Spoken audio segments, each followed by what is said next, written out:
আসসালামু আলাইকুম। আমি শিশির রাইসুল। এবছর ময়মনসিংহ মেডিকেলে চান্স পেয়েছি। আমি আরবিসি একাডেমির একজন ছাত্র ছিলাম।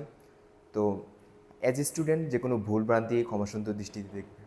এখন আমরা আজকে কোষ ও তার গঠনের খুবই একটা গুরুত্বপূর্ণ টপিক ট্রান্সলেশন নিয়ে আলোচনা করব। আচ্ছা, তো চ্যাপ্টারটার নাম হচ্ছে কোষ ও তার গঠন। এই চ্যাপ্টারে আমরা ট্রান্সলেশন নিয়ে আলোচনা করব। সো ট্রান্সলেশনের আগে মূলত দুইটা টপিক ছিল, replication and transcription. So replication কী ছিল? রেপ্লিকেশন ছিল হচ্ছে একটা ডিএনএ থেকে আরেকটা ডিএনএ তৈরি করার যে প্রক্রিয়া, সেটা ছিল হচ্ছে রেপ্লিকেশন। আর ডিএনএ থেকে এমআরএনএ তৈরি করার যে প্রক্রিয়াটা, সেটা ছিল হচ্ছে ট্রান্সক্রিপশন। অর্থাৎ ডিএনএ থেকে ডিএনএ তৈরি করার প্রক্রিয়াটার নাম হচ্ছে রেপ্লিকেশন ছিল, এবং ডিএনএ থেকে এমআরএনএ তৈরি করার যে প্রক্রিয়া, সেটা ছিল হচ্ছে ট্রান্সক্রিপশন। তাহলে ট্রান্সলেশন জিনিসটা কি? ট্রান্সলেশন জিনিসটা হচ্ছে এই এমআরএনএ প্লাস টিআরএনএ এই দুইটা সহযোগিতায় প্রোটিন তৈরি করার যে প্রক্রিয়া, সেটাই হচ্ছে ট্রান্সলেশন। সো ডিএনএ থেকে ডিএনএ তৈরি করার প্রক্রিয়াটা হচ্ছে রেপ্লিকেশন, এবং ডিএনএ থেকে এমআরএনএ তৈরি করার প্রক্রিয়াটা হচ্ছে ট্রান্সক্রিপশন, এবং এমআরএনএ টিআরএনএ এই দুইটা মিলে যেই প্রোটিন তৈরি করে, এই প্রোটিন তৈরি প্রক্রিয়াটাকে বলা হয় ট্রান্সলেশন। আচ্ছা, আমরা এমআরএনএ সম্পর্কে আগে জেনেছি, তো টিআরএনএ জিনিসটা কি? আগে আমরা ট্রান্সলেশন যে ধাপগুলো আছে সেটা জানার আগে আমরা টিআরএনএ সম্পর্কে একটু বিস্তারিত জেনে নেব। আচ্ছা, টিআরএনএ জিনিসটা কি? টিআরএনএ হচ্ছে আরএনএর একটা প্রকারভেদ। এটা সবচেয়ে ক্ষুদ্রতম আরএনএ। আরএনএর যতগুলো প্রকারভেদ আছে, টিআরএনএ, এমআরএনএ, মাইনর আরএনএ, তার মধ্যে সবচেয়ে ক্ষুদ্রতম আরএনএ হচ্ছে টিআরএনএ। এটা একটা ক্ষুদ্রতম আরএনএ। আচ্ছা, আমরা যদি টিআরএনএ এর চিত্রটা আঁকি, সো চিত্রটা ঠিক এরকম।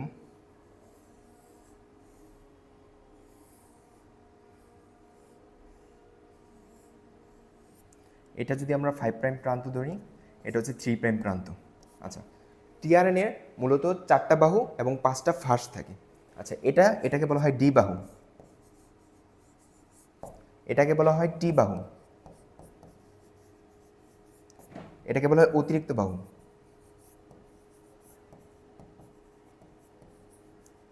এবং এটাকে বলা হয় অ্যান্টিকোডন বাহু।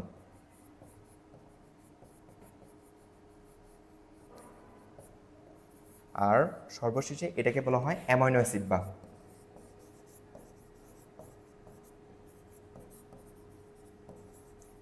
সো এভাবে একটা টিআরএনএর মোট 1টা বাহু, 2টা বাহু, 3টা বাহু, 4টা বাহু, 5টা বাহু আছে। 5টা বাহু আছে এবং 4টা ফাঁস। আগের একটা কথা এটা বলেছিল, ওইখানে 4টা বাহুর কথা বলা হয়েছিল, বাট 4টা বাহু না, মোট 5টা বাহু থাকে। 5টা বাহু থাকে এবং 4টা ফাঁস থাকে।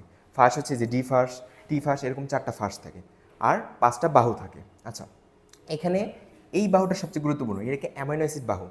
অ্যামাইনো অ্যাসিড বাহু কেন এটাকে বলতেছে? আচ্ছা, এই যে বাহুটাতে আছে, এই বাহুটাতে মূলত অ্যামাইনো অ্যাসিডগুলো সংযুক্ত হয়। অর্থাৎ এখানে যে ধারাগুলো থাকে, বেসগুলো থাকে, বেসগুলো এ সি সি, অর্থাৎ অ্যাডোনিন, সাইটোসিন, সাইটোসিন, এরকম একটা বেস থাকে। এই বেসের সাথে মূলত এই অ্যামাইনো অ্যাসিডগুলো আসলে এখানে যুক্ত হয়, এই জন্য এটাকে বলা হয় অ্যামাইনো অ্যাসিড বাহু।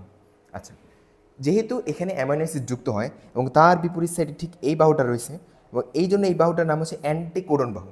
এখানে কোডগুলো যুক্ত করা থাকে, এটার বিপরীত অ্যান্টিকোড হচ্ছে এটা, অ্যান্টিকোডন বাহু। আর এই অ্যান্টিকোডন বাহু এবং অ্যামাইনো অ্যাসিড বাহু সেটা ঠিক বিপরীতভাবে থাকে।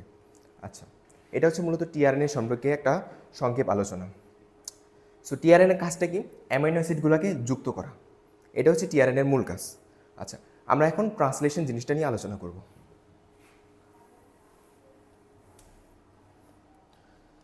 সো ট্রান্সলেশনের 3টা ধাপ রয়েছে, সূচনা ধাপ, বৃদ্ধিকরণ ধাপ, সমাপ্তি ধাপ। সো আমরা প্রথম ধাপ নিয়ে আলোচনা করব, সূচনা ধাপ। আচ্ছা, ট্রান্সলেশন শুরুটা হয় কীভাবে? ট্রান্সলেশন শুরুটা হয় রাইবোজোমের সহযোগিতায়, এমআরএনএর সহযোগিতায় এবং টিআরএনএর সহযোগিতায়। এই 3টা মিলেই আসলে মূলত ট্রান্সলেশন প্রক্রিয়াটা সম্পন্ন হয়। আচ্ছা, আমরা জানি এমআরএনএ, আমরা আগের দিন পড়েছিলাম যে রেপ্লিকেশন ট্রান্সক্রিপশনে পড়ছিলাম যে ডিএনএ থেকে এমআরএনএ তৈরি করার প্রক্রিয়াটাকে বলা হয় ট্রান্সক্রিপশন।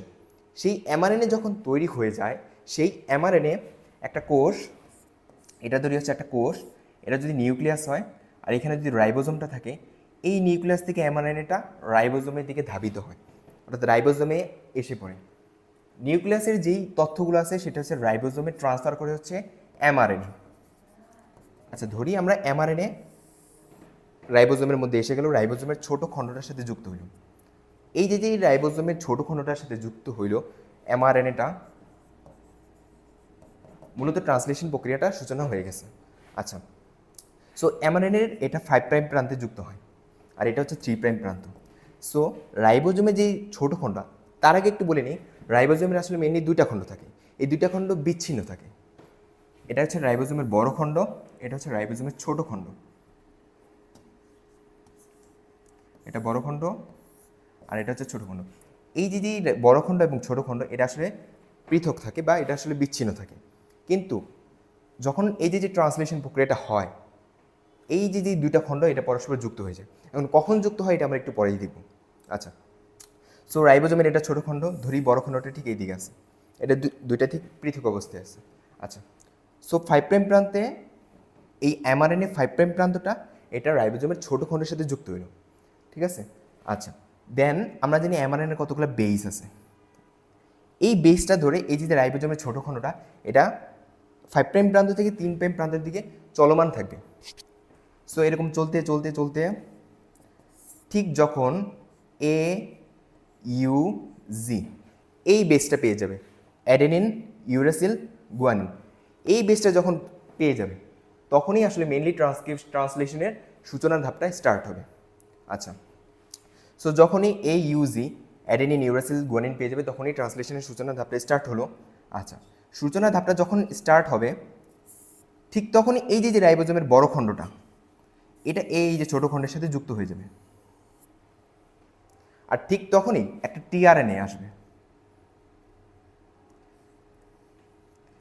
একটা টিআরএনএ এখানে রাইবোজোমের বড় খণ্ডটার সাথে যুক্ত হবে। কিন্তু তার আগে একটা জিনিস বলি, রাইবোজোমের বড় খণ্ড আর ছোট খণ্ড যখন যুক্ত হইল তখন আসলে তিনটা একটা গর্ত সৃষ্টি হয়। একটা গর্তের নাম হচ্ছে এ, একটা গর্তের নাম হচ্ছে পি, আরেকটা গর্তের নাম হচ্ছে ই। আচ্ছা, এ গর্ত, এ মানে কি? এ মানে হচ্ছে অ্যাটাচমেন্ট। আর আমরা সবাই জানি অ্যাটাচমেন্ট মানেটা কি, মানেটা হচ্ছে সংযুক্তি। আচ্ছা, দেন পি মানে কি? পি মানে হচ্ছে পেপটাইডাল। পেপটাইডাল। ই মানে কি? ই ফর হচ্ছে এক্সিট। তাহলে আমরা বুঝতে পারতেছি যে টিআরএনএটা প্রথমে এখানে অ্যাটাচমেন্ট হবে, দেন পরবর্তীতে পেপটাইডাল যাবে, দেন পরবর্তীতে এক্সিট হয়ে এই টিআরএনএটা এই বাইরে চলে যাবে। আচ্ছা, সো আমি আবার বলি, এই ইউজি এই বেসটা যখন পেলো তখন সাথে সাথে দুইটা খণ্ড যুক্ত হলো, যুক্ত হওয়ার পর এখানে ছোট দুইটা মানে তিনটা গর্ত সৃষ্টি হলো, অ্যাটাচমেন্ট, পেপটাইডাল, এক্সিট। তিনটা গর্ত যখন সৃষ্টি হলো ঠিক তখন এই যে টিআরএনএটা আছে, এই টিআরএনএর স্পেশাল একটা অ্যামাইনো অ্যাসিড, সেই অ্যামাইনো অ্যাসিডের নাম হচ্ছে ম্যাথিওনিন। এই ম্যাথিওনিন অ্যামাইনো অ্যাসিডটা নিয়ে আসবে, এটা একটা স্পেশাল অ্যামাইনো অ্যাসিড। অর্থাৎ এই ম্যাথিওনিন অ্যামাইনো অ্যাসিড যুক্ত টিআরএনএ মূলত এই ট্রান্সলেশন প্রক্রিয়াটা স্টার্ট করবে। আচ্ছা, এই ম্যাথিওনিন যুক্তকারী বা অ্যামাইনো অ্যাসিড যুক্তকারী যে টিআরএনএ সেটা হচ্ছে এই অ্যাটাচমেন্টে যুক্ত হয়ে যাবে। অ্যাটাচমেন্টে এই যে অ্যান্টিকোডন বাহুগুলোর বেস তার সাথে এই অ্যাটাচমেন্টের যে বেসগুলো আছে এই দুটো বেস সংযুক্ত হয়ে যাবে। এভাবে আসলে মূলত ট্রান্সলেশনের সূচনা ধাপটা স্টার্ট হয়। আচ্ছা, দেন বৃদ্ধিকরণ ধাপ।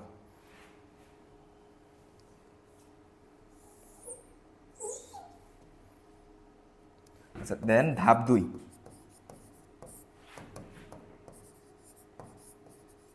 বৃদ্ধিকরণ ধাপ। আচ্ছা, এখন কি হবে? অ্যামাইনো অ্যাসিডগুলো আসলে আরও বাড়তে থাকবে। আমরা আগে এমআরএনএটা আঁকি, এটা হচ্ছে এমআরএনএ, এটা হচ্ছে 3 প্রাইম প্রান্ত, এটা হচ্ছে 5 প্রাইম প্রান্ত। আচ্ছা, তো এই যে রাইবোজোমের ছোট খণ্ড আর এটা হচ্ছে রাইবোজোমের বড় খণ্ড, এখানে তিনটা আমরা গর্ত দিয়ে দিই, এ গর্ত, পি গর্ত, ই গর্ত। আচ্ছা, এখন ফার্স্ট যখন ম্যাথিওনিন অ্যামাইনো অ্যাসিড যুক্তকারী টিআরএনএ এই স্থানে অর্থাৎ এ সাইটে আসলো, এই সাইড থেকে সেটা পি সাইডে চলে যাবে। আচ্ছা, পি সাইডে চলে গেল, হ্যাঁ পি সাইডে চলে গেল। ম্যাথিওনিন অ্যামাইনো অ্যাসিড, এটা হচ্ছে ম্যাথিওনিন অ্যামাইনো অ্যাসিড যুক্ত টিএনএ। আচ্ছা, তখন এই সাইডটা কি ফাঁকা হয়ে গেল না? এখন এই সাইডে তো একটা কিছু বা একটা টিআরএনএ তো অ্যাটাচ করতে হবে, তখন আরেকটা টিআরএনএ আসে, আরেকটা টিআরএনএ আসে ঠিক এই যে এই স্থানে যুক্ত হয়ে যায়, এই সাইডে যুক্ত হয়ে যায়। তখন এ সাইড পি সাইড এগুলো একটা কি হয়, দুইটা অ্যামাইনো অ্যাসিড নিয়ে বন্ড তৈরি হয়।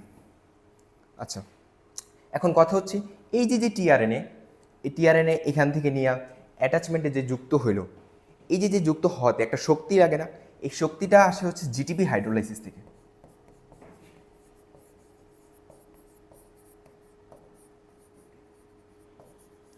জিটিপি হাইড্রোলাইসিস থেকে মূলত এই শক্তিটা আসে। আচ্ছা, এই জিটিপি হাইড্রোলাইসিসের কাজটা কি? এটা হচ্ছে যে কোনো টিআরএনএ এই অ্যামাইন অ্যাটাচমেন্ট সাইটে যুক্ত করতে যে শক্তিটা দেয় সেটা হচ্ছে এই জিটিপি হাইড্রোলাইসিসটা দেয়। আচ্ছা, আরেকটা জিনিস হচ্ছে এই যে যে একটা অ্যামাইনো অ্যাসিডের সাথে আরেকটা অ্যামাইনো অ্যাসিড একটা বন্ড তৈরি করতেছে, সেই বন্ড তৈরি করতে একটা বিশেষ একটা এনজাইম ভূমিকা রাখে। সেই এনজাইমটার নাম হচ্ছে পেপটাইডেল এনজাইম।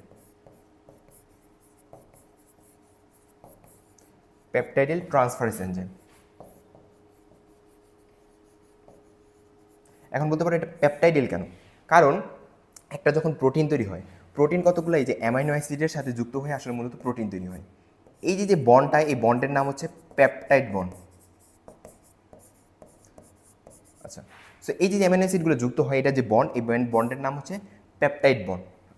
সো এই কারণে এটার নাম হচ্ছে পেপটাইডেল ট্রান্সফারেন্স এনজাইম। এই এনজাইমের সহযোগিতায় একটা অ্যামাইনো অ্যাসিডের সাথে আরেকটা অ্যামাইনো অ্যাসিড একটা বন্ড তৈরি হয়। সো এটা আমরা বুঝলাম। এইভাবে আস্তে আস্তে একটা করে টিআরএনএ অ্যাটাচমেন্টে আসে এবং ওই অ্যাটাচমেন্টে যেই আগের টিআরএনএটা এটা পেপটাইডেলে যায়, পেপটাইডেলের টিআরএনএটা এক্সিট অবস্থানে যায়, এক্সিট অবস্থানে যাওয়ার পর সেটা হচ্ছে বাইরে চলে যায়। আচ্ছা, আমি আরেকটা টিআরএনএ একে দেখাই। সো এটা হচ্ছে বড় খণ্ড আর এটা হচ্ছে ছোটো খণ্ড, আবারও এ সাইড পি সাইড, এটা হচ্ছে ই সাইড। ধরো একটা টিআরএনএ, ওই ম্যাথিওনিন টিআরএনএ এটা হচ্ছে ই সাইডে চলে গেল, আর এইখানে যে অ্যাটাচমেন্ট সাইটে যে টিআরএনএটা ছিল সেটা হচ্ছে পেপটাইডেলে চলে গেল। তখন এ সাইডটি কি, অ্যাটাচমেন্ট সাইটটা কি ফাঁকা হয়ে রইল না? তখন আরেকটা টিআরএনএ ঠিক চলে আসে এই অ্যাটাচমেন্ট সাইটে যুক্ত হওয়ার জন্য। আচ্ছা, আরেকটা টিআরএনএ ঠিক যেই মুহূর্তে অ্যাটাচমেন্ট সাইটে যুক্ত হলো, ঠিক সেই মুহূর্তে এক্সিট সাইট থেকে একটা টিআরএনএ বাইরে চলে যাবে, বাইরে চলে যাবে। মানে ঠিক যেই মুহূর্তে একটা টিআরএনএ অ্যাটাচমেন্ট সাইটে যুক্ত হবে, ঠিক সেই মুহূর্তে কিন্তু এক্সিট থেকে একটা টিআরএনএ বাইরে চলে যাবে। আর এই যে যে একটা টিআরএনএর যে অ্যামাইনো অ্যাসিডটা এটা বন্ড দ্বারা এভাবে যুক্ত থাকবে। টিআরএনএ কিন্তু বাইরে চলে গেল, কিন্তু তার যে অ্যামাইনো অ্যাসিড যুক্ত বা যে অ্যামাইনো অ্যাসিডটা নিয়ে আসছে ওইটা কিন্তু চলে যাবে না, ওইটার সাথে আরেকটা অ্যামাইনো অ্যাসিডের একটা বন্ড কিন্তু রয়ে যাবে। আচ্ছা, থেকে যাবে একটা অ্যামাইনো অ্যাসিডের সাথে আরেকটা অ্যামাইনো অ্যাসিডের যে বন্ডটা। আচ্ছা, সো একটা জিনিস আমরা বুঝতে পারলাম, একটা সাইডে যুক্ত হওয়ার সাথে সাথে আরেকটা সাইড থেকে বের হয়ে যাচ্ছে। অর্থাৎ কখনো এ সাইড পি সাইড ই সাইড একেবারে এই তিনোটাতে একসাথে টিআরএনএ থাকতে পারে না। অর্থাৎ যে কোনো এক সময় বা যে কোনো সময় যে কোনো এই তিনটা সাইডের মধ্যে যে কোনো দুইটাতে টিআরএনএ থাকবে, হয় ই সাইড বা পি সাইড, না হয় পি সাইড বা এ সাইড। হইতে পারে সেটা ই সাইড বা পি সাইড দুইটাতে টিআরএনএ আছে, তখন এ সাইডে নাই। আবার যখন এ সাইড আর পি সাইডে দুইটাতে টিআরএনএ আছে তখন ই সাইডে নেই। মানে এই কথাটা মূল কথা হচ্ছে তিনটা সাইডের মধ্যে যে কোনো মোমেন্টে দুইটা সাইটে টিআরএনএ থাকবে। আচ্ছা, আর এভাবে একটার সাথে আরেকটা অ্যামাইনো অ্যাসিড যুক্ত হতে থাকবে। অর্থাৎ একটা করে টিআরএনএ এ সাইটে আসবে, দেন পি সাইটে যাবে, দেন ই সাইড থেকে চলে যাবে একটা করে টিআরএনএ, কিন্তু এই অ্যামাইনো অ্যাসিডগুলো এইভাবে একটা বন্ড তৈরি করতে থাকবে। এটা হচ্ছে ধাপ 2 এর সারসংক্ষেপ। এখন আমরা ধাপ 3 এ আলোচনা করব।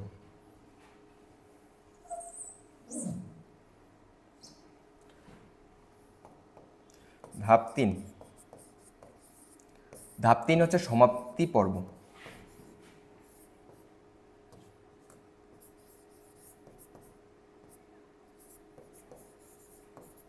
আচ্ছা, সমাপ্তি পর্ব। এখন এই যে যে একটা করে টিআরএনএ একটা করে টিআরএনএ নিয়ে আসতেছে এবং একটা করে অ্যামাইনো অ্যাসিডের একটা বন্ড তৈরি হইতে যাচ্ছে, এখন এটা কি একটা সমাপ্তির পথে এগোতে হবে না?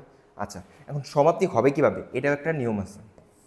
এই যে অ্যামাইনোটা আমরা আঁকলাম, এটা হচ্ছে এই যে 5 প্রান্ত, এই 5 প্রাইম প্রান্ত থেকে এটা 3 প্রাইম প্রান্তের দিকে এগোতে থাকবে কি রাইবোজোমের এই দুইটা খণ্ডগুলো। আচ্ছা, যত এগোতে থাকবে তত আসলে এই যে অ্যামাইনো অ্যাসিডের একটা বন্ড সেটা তৈরি হতে থাকবে। সো তৈরি হইতে হইতে ইফ কোনো কেসে যদি তিনটা বেস কি কি UAA, UAG, UGA, এই তিনটা বেস অনুক্রমের কোনো একটা যদি পেয়ে যায় তখনই নির্দেশ দিবে যে এখনই থামতে হবে, ট্রান্সলেশন করাটা এখনই থামতে হবে, মানে এখনই এই ট্রান্সলেশন যেই পর্বটা আছে বা ট্রান্সলেশন যেই ধাপটা আছে এটাকে এখনই শেষ করতে হবে যদি এই তিনটা বেস অনুক্রমে যে কোনো একটা থাকে। আচ্ছা, সো ধরো এই এসআইটির মধ্যে UAA বা UAG, UGA থাকলো, থাকার পর এইদিকে আর কোনো টিআরএনএ যুক্ত হবে না। এই যে একটা করে টিআরএনএ যে যুক্ত হইতো না, এই টিআরএনএ যুক্ত হবে না, এখানে একটা যুক্ত হবে প্রোটিন রিলিজিং ফ্যাক্টর।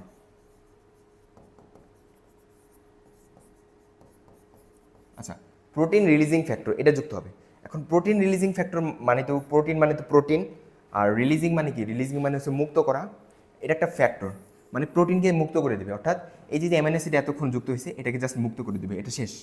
ফলে এই যে অ্যামাইনো অ্যাসিড যুক্ত হয়েছে, এই যে অনেকগুলো অ্যামাইনো অ্যাসিড যে বন্ড তৈরি হয়েছে এটা নিয়ে একটা প্রোটিন তৈরি করে, অর্থাৎ ট্রান্সলেশন প্রক্রিয়াটা ঠিক এইভাবে সমাপ্তি হয়।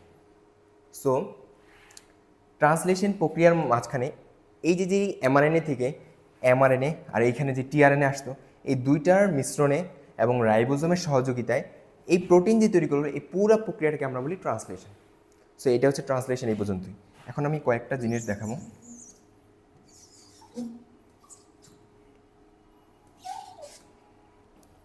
আচ্ছা, কতগুলো আমরা অ্যান্টিবায়োটিকের নাম দেখাবো যেটা ট্রান্সলেশনে বাধা দিবে। এখন প্রশ্ন হচ্ছে ট্রান্সলেশন আমরা করলাম, ট্রান্সলেশনে বাধাই বা কেন দিবে, ট্রান্সলেশন প্রক্রিয়াকে বাধাই কেন দিবে? কারণ আমরা যে ব্যাকটেরিয়া পড়ছি, ব্যাকটেরিয়া আমরা সম্পর্কে জানি। সো ব্যাকটেরিয়ার মধ্যে কতগুলো ক্ষতিগ্রস্ত ব্যাকটেরিয়া আছে। সো এই যে ক্ষতিগ্রস্ত যে ব্যাকটেরিয়াগুলো আছে, এখানে যদি ইন কেস আরএনএ থেকে প্রোটিন তৈরি হয়, সেই প্রোটিনগুলো মানুষের দেহে বিভিন্ন রোগ সৃষ্টি করে। আর এইসব রোগ সৃষ্টি যাতে না হয় এজন্য আমরা কয়েকটা অ্যান্টিবায়োটিক খাই। অ্যান্টিবায়োটিক খেলে কী হয়, এই যে ট্রান্সলেশন আসলে বাধা দেয়। এখন কী কী ধরনের অ্যান্টিবায়োটিক আছে আর ওটা ট্রান্সলেশনে কোন পর্যায়ে বাধা দেয় সেটা আমরা সম্পর্কে জানবো।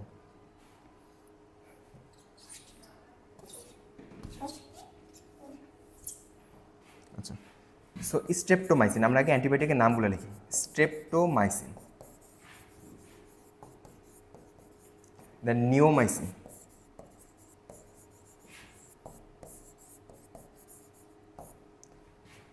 টেট্রাসাইক্লিন,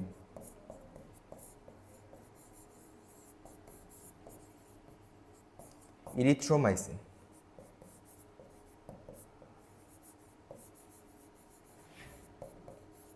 আরেকটা আছে ক্লোরোমাইসিন।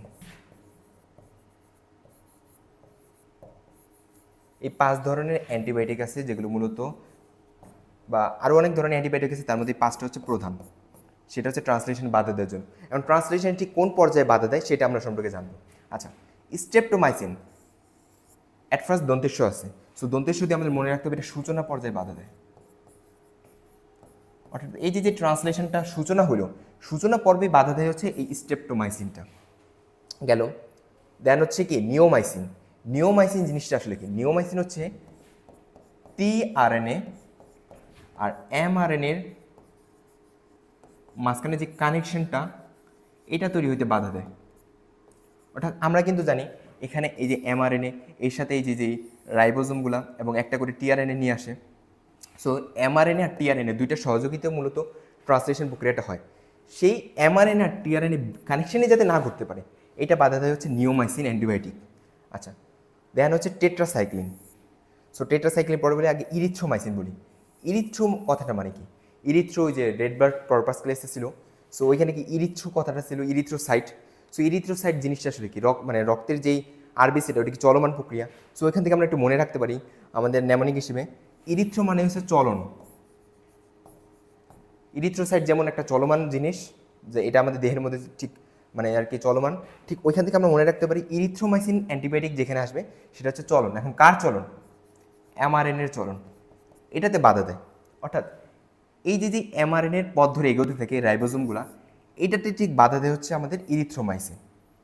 আচ্ছা, সো ইরিথ্রোমাইসিন গেল, নিওমাইসিন গেল, স্ট্রেপ্টোমাইসিন গেল, দেন হচ্ছে টেট্রাসাইক্লিন। সো টেট্রাসাইক্লিন আর এটা হচ্ছে ক্লোরোমাইসিন, এই দুইটা কী করে? সো টেট্রাসাইক্লিন হচ্ছে T4 টিআরএনএ। এখানে টেট্রাসাইক্লিনের ট দেওয়া আছে, ট থেকে আমরা মনে রাখতে পারি টিআরএনএর যে এই কানেকশনটা এটা তৈরি হতে বাধা দেয়, এটা হচ্ছে টেট্রাসাইক্লিন করে। দেন হচ্ছে ক্লোরোমাইসিন। আচ্ছা, ক্লোরোমাইসিন এটা মূলত হচ্ছে পেপটাইড বন্ধন সৃষ্টিতে বাধা দেয়। এই যে মাঝখানে আমাদের অ্যামাইনো অ্যাসিডগুলো মিলিত হয়ে একটা পেপটাইড বন্ড তৈরি করতেছে, এই যে ক্লোরোমাইসিনটা এটা হচ্ছে পেপটাইড বন্ড তৈরিতে বাধা দেয়।